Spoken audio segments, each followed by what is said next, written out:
এটার নাম গণিত ভাই। কি নাম? এটার নাম গণিত। এটা আইসিটি না। এই গদবাদা যারা অঙ্ক করায় বা তোমরা যারা করতেছো কনফার্ম ভাইয়া তোমরা মারা খাওয়ার অর্ধেক যদি শেষ করো। এটা কোন লেভেলের সিস্টেম ভাই? কোন ধরনের সিস্টেম? এই গণিতে মারা খাওয়ার চান্স সবচেয়ে বেশি। গণিতে এই 2 দিনে তুমি যে ভুলগুলো করলে কনফার্ম তুমি মারা খাবে, তাতে কোনো বিন্দু পরিমাণে ভুল নেই। আমার কথাটা লাস্ট মুহূর্তে একটু শুনে নাও, তোমার জন্য ভাইয়া বেটার হবে। ওকে, তো প্রথম যে বিষয়টা তুমি একটু খেয়াল করো, 1 নম্বরে ভাইয়া তুমি যদি অর্ধেক যদি গণিতটা শেষ করো, অর্থাৎ তোমরা অনেকেই এখন ডিসিশন নিচ্ছ এই জিনিসটা যে তোমাদের গণিতের চ্যাপ্টার আছে টোটাল 8টা, তোমরা একটা চ্যাপ্টার ধরলা, একটা চ্যাপ্টার তোমরা এখন সিকিউ সলভ করবা, সিএনসিএল সলভ করবা, এমসিকিউ রেখে দিলা, আবার আরেকটা চ্যাপ্টার সিকিউ ধরলা, এমসিকিউ রেখে দিলা। এটাকে বলা হয় অর্ধ করা। এই অর্ধ করলে তুমি ভাইয়া কনফার্ম মারা খাবা, তাতে কোনো বিন্দু পরিমাণে ভুল নাই। আচ্ছা, এটা প্রমাণ সহকারে আমি তোমাদেরকে দেখাচ্ছি যে ভাইয়া তুমি কেন মারা খাবা। এটা গেল 2 নম্বর যে বিষয়টা, ভাইয়া নিয়ম ছাড়া অঙ্ক করলে তোমরা অনেকেই আসো ভাইয়া গদবাদা, মানে করতে আসো অঙ্ক করতে আসো। ভাইয়া তুমি একটা জিনিস চিন্তা করো, নর্মাল জিনিস, বাংলাদেশে কিন্তু গণিতের টিচারের কিন্তু অভাব নাই, অভাব আছে, তারপরে কিন্তু প্রত্যেক বছর লক্ষ লক্ষ শিক্ষার্থী ফেল করে। কেন করে বলো তো? কিসের জন্য করে বলো তো?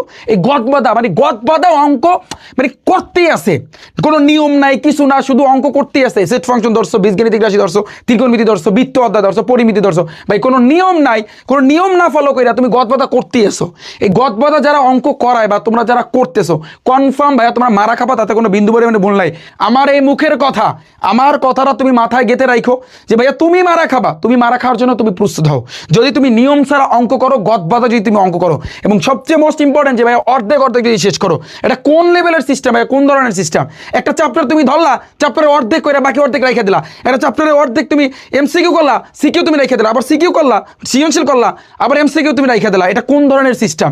এটা লাস্ট মুহূর্তে কিন্তু ভাইয়া করা যাবে না, তাহলে তুমি ভাইয়া তুমি ধরে খাবা। আচ্ছা, 3 নম্বরে কঠিন টাইপ মুখস্থ না করলে, এটা মোস্ট ইম্পর্টেন্ট।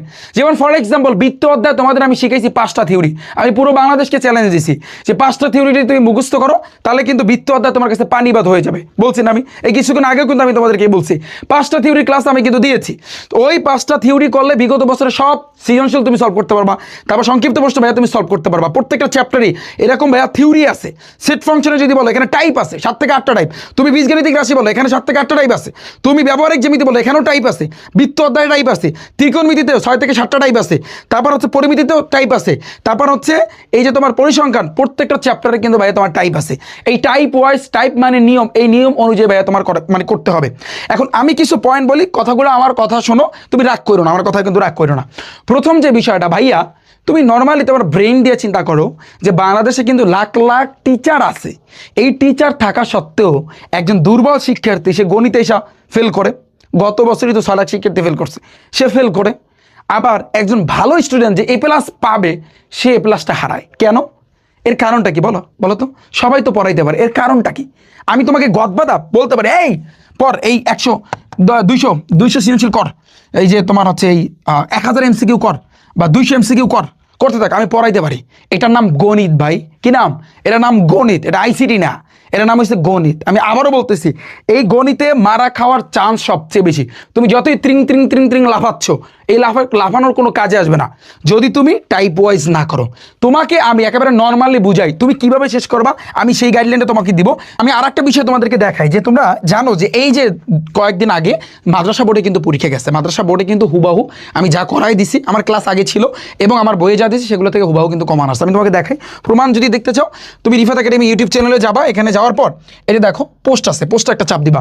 পোস্টটা চাপ দিলে তুমি দেখবা, একটু তুমি নিচের দিকে যাবা, একটু তুমি নিচের দিকে গেলে দেখবা যে গণিতে যা করিয়েছে সবগুলো কিন্তু কমান। এই যে দেখো আমি টাইপগুলো কিন্তু ভাগ করে দিয়েছি। যে কোশ্চেনটা তুমি দেখো, মাদ্রাসা বোর্ডের কোশ্চেনটা তুমি দেখো, এমসিকিউ বলো, সৃজনশীল বলো, সংক্ষিপ্ত প্রশ্ন বলো, যা বলো হুবাহু কিন্তু কমান আসে। তাহলে তুমি চিন্তা করতে পারো যে আমার ম্যারাথন ক্লাস গণিতের জন্য কতটা কার্যকরী হবে। তুমি একটাবার চিন্তা করো, একটা কোশ্চেন বাড়া থেকে আসবে না, এটা আমি তোমাকে চ্যালেঞ্জ দিতে পারি। একটা কোশ্চেন জাস্ট তুমি একটু আমার কথাটা একটু শোনো।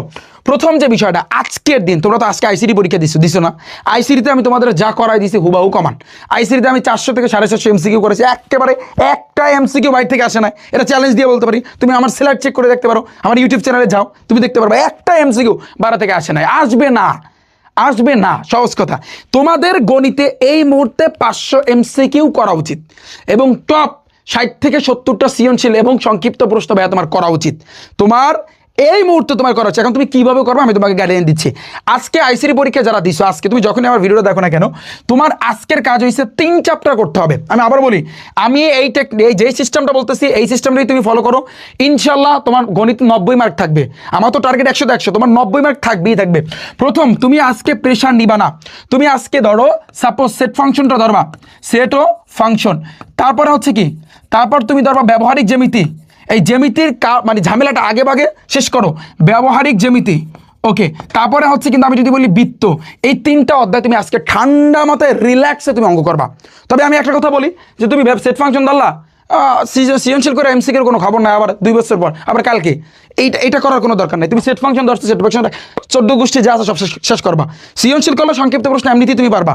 তো ব্যবহারিক জ্যামিতি, তারপর হচ্ছে কিন্তু বৃত্ত তুমি আজকে শেষ করবা, আজকে।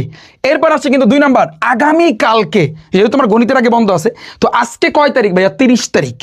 হ্যাঁ, এরপর হচ্ছে আগামীকালকে তুমি কি করবা? আগামীকালকে তুমি 2টা চ্যাপ্টার ধরবা, টপ 2টা চ্যাপ্টার। এক হচ্ছে কিন্তু বীজগাণিতিক রাশি। এখানে কিন্তু অনেকগুলো টাইপ আছে, রিফাত ভাই টাইপ ভিত্তিক ম্যাথ বুক আমার এই বই থেকে কিন্তু করাইছি। গতবার আমার এখন স্পষ্ট মনে আছে 25 ব্যাচে আমি 500 এমসিকিউ করাইছিলাম এবং 70টা সিকিউ করাইছিলাম। একেবারে প্রত্যেকটা বোর্ডে হুবহু কমান, যে বোর্ডে কঠিন আসছে তাও কিন্তু এই বই থেকে আসছে এবং আমার ম্যারাথন ক্লাসের ভিতর থেকে আসছে। এবার আমি সেম 500 এমসিকিউ 70টা সিকিউ এসকিউ কিন্তু তোমাদেরকে দিব।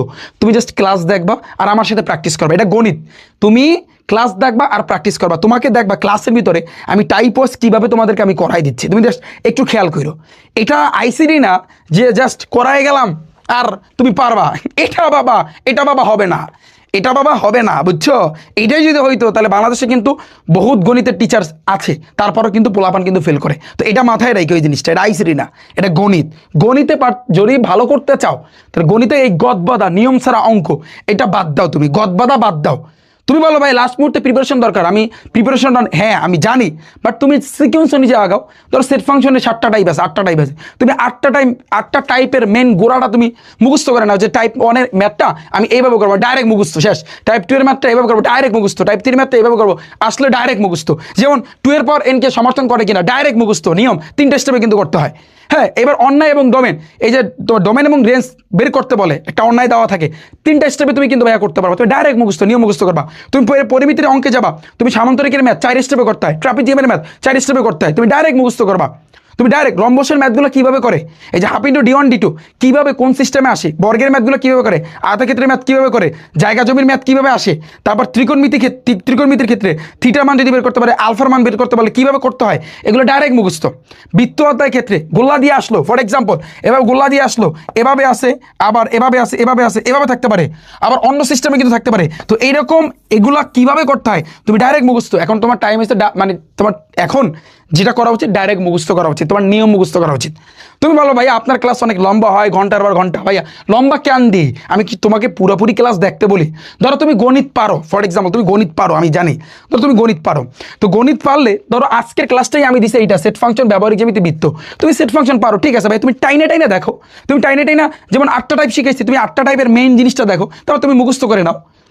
তোমাকে তো আমি বলি না যে ভাই ফুল ক্লাস দেখতে হবে, কারণ এখন টাইম শর্ট, তোমার হাতে টাইম শর্ট। আমাদের ক্লাস থাকে এরকমই, আমি তোমাকে লম্বা ক্লাস দিই, ঠিক আছে, আমি মানি এটা, আমি লম্বা ক্লাস দিই। কেন এই লম্বা ক্লাস দিই? যাতে করে তোমার ধরো একটা অঙ্কের ঝামেলা থাকতেই পারে, ওইটা যদি সমস্যা থাকে ওটা তুমি সলভ করবা, না তুমি আস্তে আস্তে টেনে বাট নিয়মগুলো তুমি মুখস্থ করবা। এবার আগামীকালকে আমি বীজগাণিতিক রাশি এবং আরেকটা হচ্ছে কিন্তু তোমার ত্রিকোণমিতি, এই 2টা চ্যাপ্টার তোমার করা উচিত একেবারে পুরাপুরি আধগান না, ওই অর্ধেক ওগুলো বাদ দাও, ওই অর্ধেক বাদ দাও। এগুলা এটা তোমার হচ্ছে এই যে বলছি না, এটা আইসিডি না যে তুমি কইরা গেলা, তোমাকে আমি বলে দিলাম যে করো, আসবে ভাইয়া ঠিকই, কিন্তু গণিত ভাইয়া, এটার নাম কিন্তু গণিত। হ্যাঁ, ভালো স্টুডেন্টরাও কিন্তু কাইতে হয়ে যায়, এটা মাথায় রাখো। তারপর আসছে কিন্তু 3 নাম্বারে পরদিন তুমি যেটা করবা পরের দিন, সেটা হচ্ছে বাকি থাকে আমাদের বীজগাণিতিক অনুপাত ও সমানুপাত। তারপরে কি থাকে? তারপর থাকে পরিমিতি, মোস্ট ইম্পর্টেন্ট পরিমিতি, আর থাকে হচ্ছে কিন্তু আমাদের পরিসংখ্যান। এই 3টা চ্যাপ্টার পরের দিন করে তারপর তুমি হলে যাবা, দেখবা পুরোটাই পানি। একটা সিকুয়েন্স অনুযায়ী আগাও, গদবাদা করো না। আমি পুরো বাংলাদেশ যত শিক্ষার্থী আছে হাত জোর অনুরোধ করতেছি তোমাদের কাছে, এটার নাম ভাইয়া গণিত। আমি জানি তুমি সায়েন্সের ভিতরে একজন টপ লেভেলের, তুমি কমার্সের টপ লেভেলের, তুমি আর্টসের টপ লেভেলের, তুমি একটু যদি গণিতে হেরফের হয় না, তুমি কিন্তু কাইত হয়ে যাবা। আমি আবারও বলতেছি, আমি আবারও সতর্ক করতেছি, কারণ ভালো শিক্ষার্থীরা কিন্তু কাইত হয়ে যায়। এটা আমি তোমাকে বলে দিলাম। তো এজন্য তোমার করা উচিত সিস্টেম ওয়াইজ। আমি আবারও বলতেছি সিস্টেম ওয়াইজ করা উচিত। তুমি অর্ধেক অর্ধেক শেষ করবে না, এটা ভুল, এটা সম্পূর্ণ একটা ভুল। ভুলের জগতে তুমি আসো। তুমি সেট ফাংশন ধরছো, সেট ফাংশনের 14 গোষ্ঠী আগামাতা যা আছে সব তুমি শেষ করে লাবা। তুমি যা ধরো, এবার নিয়ম ছাড়া অঙ্ক করবে না ভাইয়া, গদবাদা করবে না। অনুরোধ অনুরোধ আমি তোমাকে দেখাই। এরপরে কঠিন যে টাইপগুলো ওগুলো তোমার মুখস্থ করতে হবে। যেমন ফর এক্সাম্পল তুমি আমার ইউটিউব চ্যানেলে আসো রিফাত একাডেমিতে, এই যে দেখো সাধারণ গণিতে টপ 500 এমসিকিউ এবং 70টা সিকিউ, এটা কিন্তু তোমার পর্ব 1 পার্ট 1। এটা দেখো অলরেডি 1 লক্ষ শিক্ষার্থী কিন্তু দেখে ফেলেছে। আমি এই ক্লাসটা একটু ওপেন করে তোমাদেরকে একটু দেখাতে চাই। এই ক্লাসটা আমি তোমাদেরকে একটু ওপেন করে দেখাতে চাই যে এখানে তুমি কি করবা। এখানে মেইনলি তুমি কি করবা দেখো, এই যে দেখো 2 এর পর n কে সমর্থন করে কিনা দেখো, এটা হচ্ছে টাইপ নাম্বার 4। ভাইয়া তুমি ঠিক আছে, ক্লাস লম্বা ঠিক আছে। দেখো এই ফার্স্ট স্টেপ, এটা সেকেন্ড স্টেপ, তারপর আমি তোমাকে দেখাই পরবর্তীতে এটা থার্ড স্টেপ। এই 3টে স্টেপের মাধ্যমে তুমি তোমার কিন্তু কমপ্লিট। আবার এই টাইপের ম্যাথগুলো তুমি কিভাবে করবা দেখো, তুমি একটু দেখো এই যে অর্থাৎ অন্যায় বা মূলত হচ্ছে ডোমিনেন্স তুমি কিভাবে বের করবা সেটা তুমি নিয়মটা কিন্তু শিখে ফেলো। তুমি নিয়মটা জাস্ট মুখস্থ করে ফেলো, আর তো কিছু লাগে না। নিয়ম মুখস্থ করবা, আর কিছু লাগে। এইভাবে কিন্তু প্রত্যেকটা বৃত্ত অধ্যায়, আমি যদি বৃত্ত অধ্যায়টা টানি, দাঁড়াও আমি জাস্ট বৃত্ত অধ্যায়টা টানি, একটু দেখো তাহলে তোমরা বুঝতে পারবা। এই যে বৃত্ত অধ্যায়, এই থিওরি ওই দেখছো, ওই থিওরি নাম্বার 3, এটা কোন কোন বোর্ডে আসছে তাও কিন্তু আমি দেখাই দিছি। তো তারপর আছে টোটাল কিন্তু ভাইয়া 5টা থিওরি। এইভাবে তোমার নিয়ম, এখানে আমি নিয়ম আমি বারবার বলি, এই যে থিওরি নাম্বার 3 হচ্ছে প্রমাণ সংক্রান্ত, এটা মানে তুমি জাস্ট নিয়মটা শিখবা, এইটাই, আর কিছু না। এবং সম্পূর্ণ মাথায় রাখো, সম্পূর্ণ ভাইয়া সম্পূর্ণ আমি কিন্তু আমার এই যে বইটা টাইপ ভিত্তিক ম্যাথ বুক, আমার এই বইটা দিয়ে কিন্তু তোমাদেরকে করাবো 500 এমসিকিউ এবং 70টা সিকিউ আমি তোমাদেরকে কিন্তু করাবো। অলরেডি কিন্তু ক্লাস দেওয়া হয়েছে, এই ক্লাস মিস করো না। এবং আমি টার্গেট নিয়েছি ভাইয়া 3 দিনে 3টা, আজকে কিন্তু অলরেডি এটা দিছি। দ্রুত গতিতে টাইম লস করো না।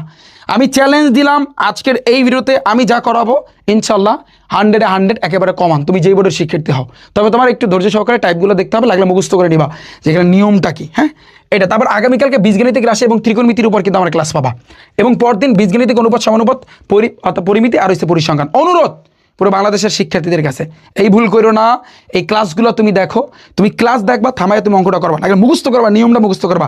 নিয়ম মুখস্থ করতে হবে, কঠিন টাইপ মুখস্থ করতে হবে। যদি তুমি মুখস্থ না করো তাহলে তুমি মারা খাবা। অনুরোধ অনুরোধ অনুরোধ করতেছে, ঠিক আছে। এবং আরেকটা বিষয় ভাইয়া, তোমরা যদি আমার এই যে ইউটিউব চ্যানেলে যাওয়ার পর একটু তুমি নিচের দিকে গেলে তোমরা দেখতে পারবা রিফাত হোসেন নামে আরেকটা আমার কিন্তু ইউটিউব চ্যানেল আছে। তোমরা এইটা জাস্ট তোমরা সাবস্ক্রাইব করে কিন্তু রাখতে পারো, এটা তোমাদের ইচ্ছা, অ্যাজ এ উইশ। তো ইনশাআল্লাহ তোমরা রিফাত ভাইকে গণিত পরীক্ষার পর কোথায় দেখতে চাচ্ছ একটু অর্থাৎ কমেন্ট সেকশনে একটু জানাও। ইনশাল্লাহ খেলা হবে, তুমি ক্লাসগুলো মিস করো না, ক্লাস দেখো, তোমার জন্যই ভাইয়া বেটার হবে। আমি চাই না কোনো শিক্ষার্থী 30+ মিস করুক, কোনো শিক্ষার্থী ফেল করুক, আমি এটা চাই না। আমি এবার টার্গেট নিয়েছি যে কোনো শিক্ষার্থী যেন ফেল না করে, ঠিক আছে। অনুরোধ তোমরা একটু ক্লাসটা দেখো, দ্রুত গতিতে ইউটিউব চ্যানেলে যাও। হ্যাঁ, এবং আগামীকাল ইনশাল্লাহ বাকি ক্লাসগুলো কিন্তু আসতেছে। আল্লাহ হাফেজ।